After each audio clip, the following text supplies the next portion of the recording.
जो गुरु की पत्नी को लेके आया। अच्छा अच्छा, फिर आगे क्या हुआ? विश्वामित्र से बोले राम। आगे ये हुआ फिर चंद्रमा से पहुंचे जाकर के इंद्रदेव, और इंद्र कहने लगे हैं कि चंद्रमा तुम मेरी मदद करो। किस बात की मदद? कि तुम मुर्गा बन जाना, मैं बाबा बन जाऊंगा। तुम मुर्गा बन जाना, मैं बाबा बन जाऊंगा।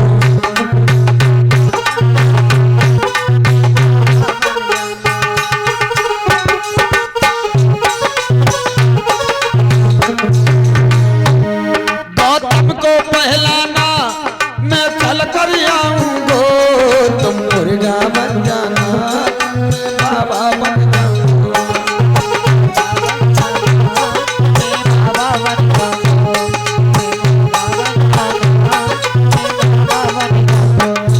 तुम रात समय जाना, आवाज लगा देना, बस इतना काम करना, ऐसा न तेरा जाना।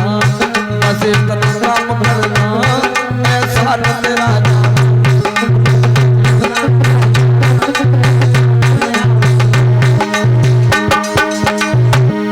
गौतम को पहलाना मैं चल कर आऊंगो, मुर्गा बन जाना, मैं बाबा बन जाऊंगो। मुर्गा बन जाना, मैं बाबा बन जाऊंगो।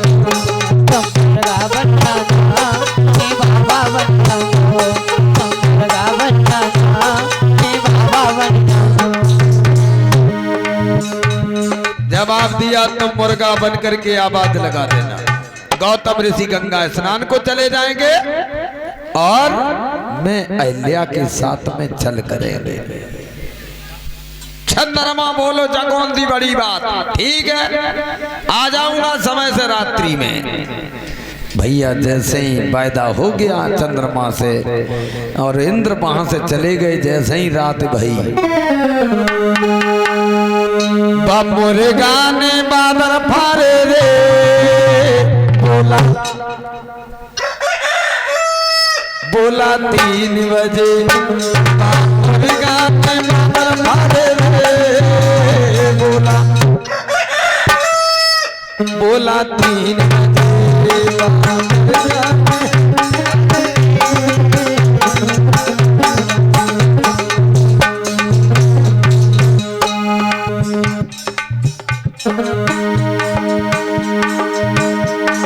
मुर्गा ने बादल फारे रे, बोला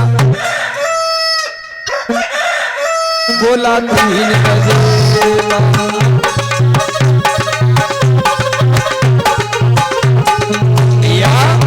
आधी रात में जाकर के चंद्रमा मुर्गा बन करके आवाज लगाता है। गौतम ऋषि गंगा स्नान को चले गए।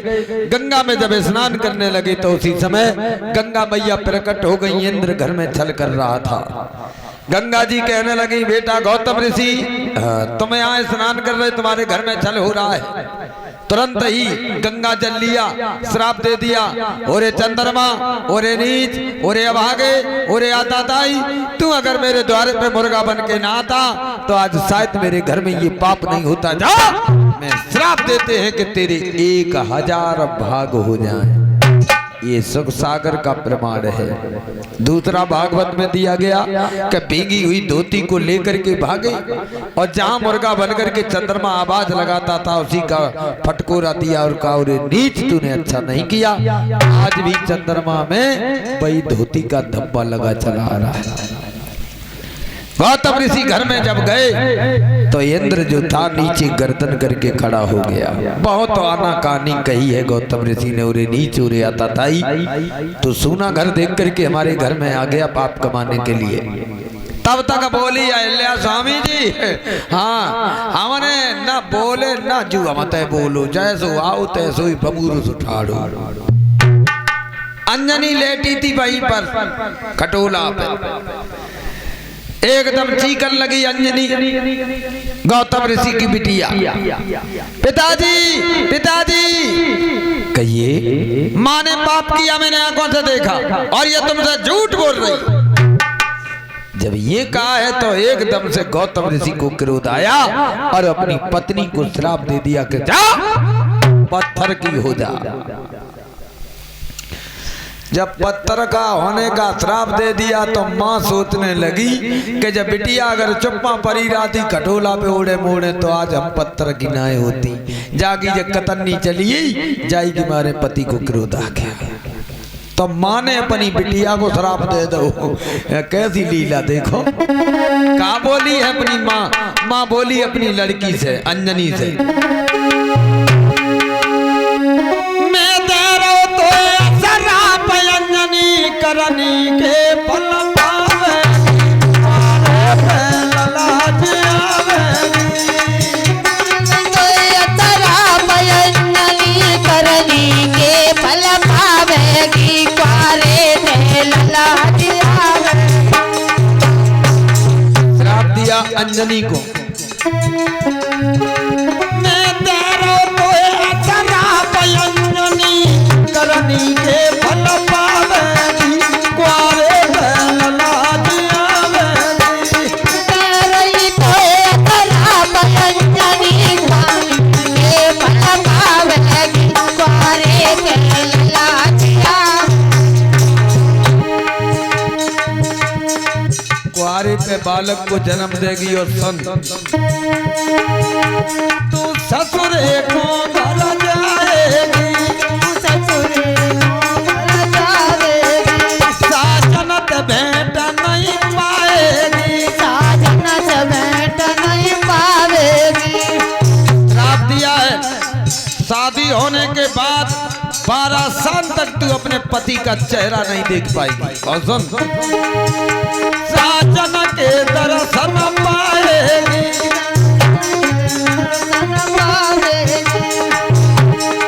मत की याद में ओ बिटिया तू रात दिन दुख पाएगी, आए लाज आएगी।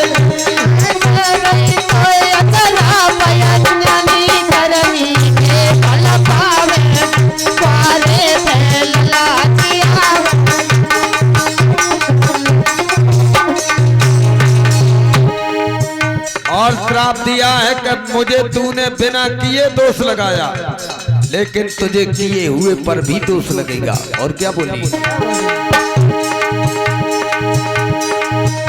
जब बालम से बेटा होगी, जब बालम से बेटा होगी, ससुरे से पनक निकालेगी, तेरे सास ससुर घर से दोष लगा करके निकाल देंगे। लागे करम डोले जंगल में अपनो लाज आवेगी, लाज आवेगी। तेरी कोई श्राप अंजनी करनी के फल पावेगी, लाज भैया इधर में श्राप दे दिया है तो अंजनी ने प्रतिज्ञा की कि हम घर से बाहर नहीं कभी निकलेंगे। सयानी हो गई है, किसी ने बेटी अपने घर नहीं रख पाई, तो ये भी श्राप पूरा हुआ है। माफ करें, ये कहानी हम थोड़ी शॉर्ट में बता दें। जब अंजनी की शादी के लाए उम्र हो गई है तो महाराज गौतम ऋषि इसके लिए लड़का ढूंढने को चले हैं। तो रतनपुर में पहुंचे जा करके, जहाँ पर रतनपुर जो था वहाँ पर एक राजा थे जिनका नाम था सूर्यदयाल। इनके लड़का थे पवन। पवन के साथ में शादी निश्चित हो गई। तो बिटिया अंजनी एक दिन तमाम सहेलियां में बैठी रही, पवन चुप्पा देखने गई तो बातें हो रही थी बिटिया ने। कहा भाई, एक बोली क्या अंजनी तुम ब्याह रुक गो आगे दो बताओ ना। दूसरी कौन लगी जे बातें कहूँ छिपी रहा था। कौन कौन रुको जिया? बोली पवन नामक कोई लड़का है। दूसरी कान लगी और का पवन पवन पवन ही हो ये रावण के लिए हो तो कितु अच्छो ब्याह हो तो। अब पवन की बुराई कर रही और पवन देव सुन रही सब बातें, और ये चुप्पा बैठी बैठी सुन रही। पवन को क्रोध आ गया।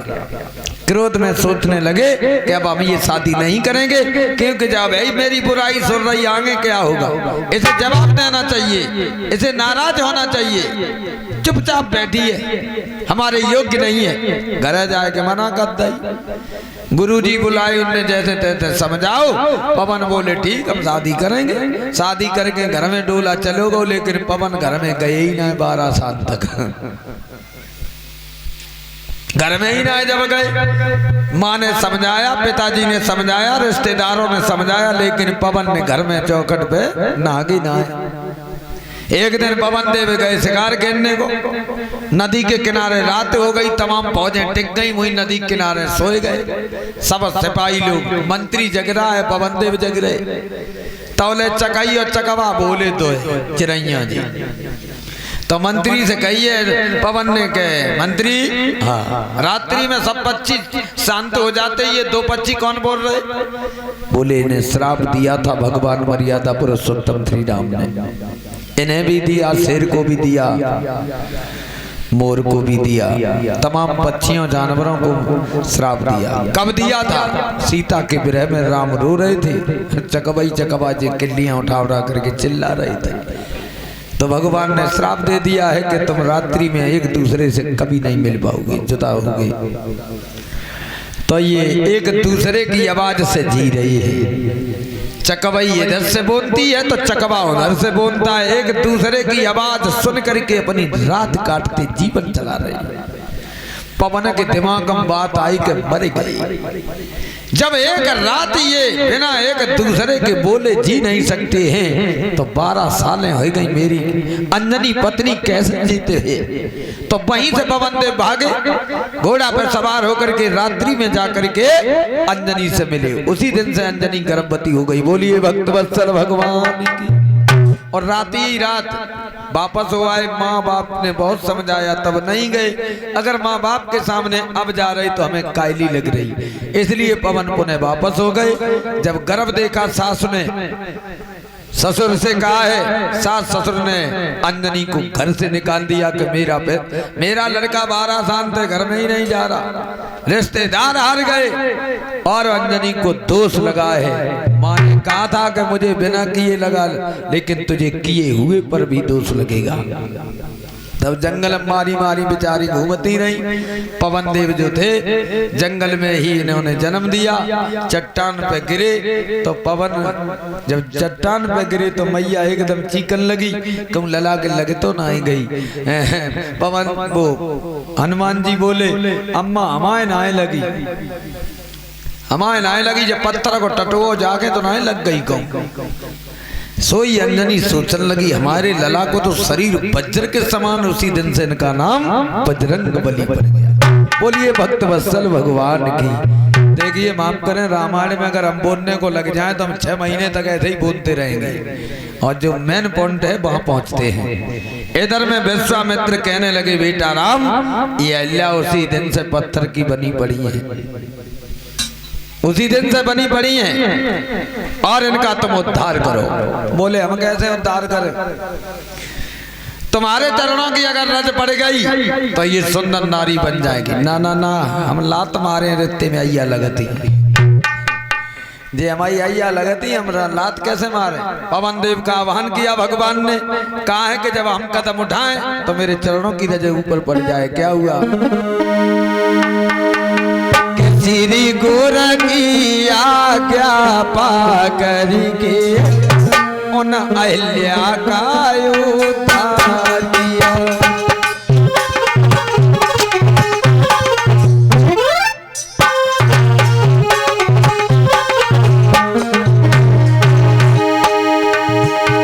श्री गुरु की आज्ञा पाकर के उन अहिल्या का उद्धार किया। इंद्र के पापों से बड़ी भई उन पापों से आजाद किया।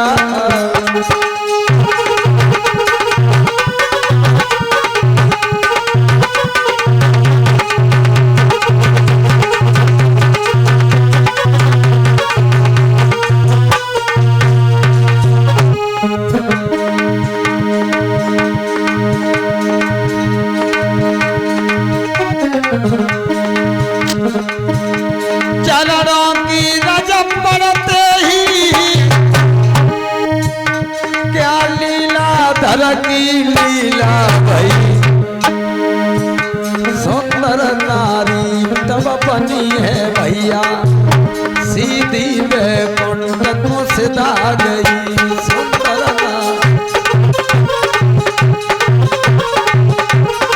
क्या सुंदर नारी बन करके सीधा राम कर करके सीधी बैकुंठ धाम को चली गई।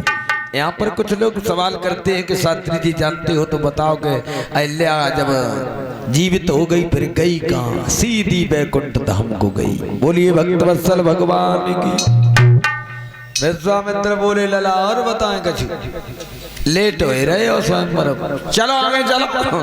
तुरंत ही राम जो थे विश्वामित्र के साथ आगे चले। सभी लोग तालियों के साथ एक भजन आगे कथा देखते हैं।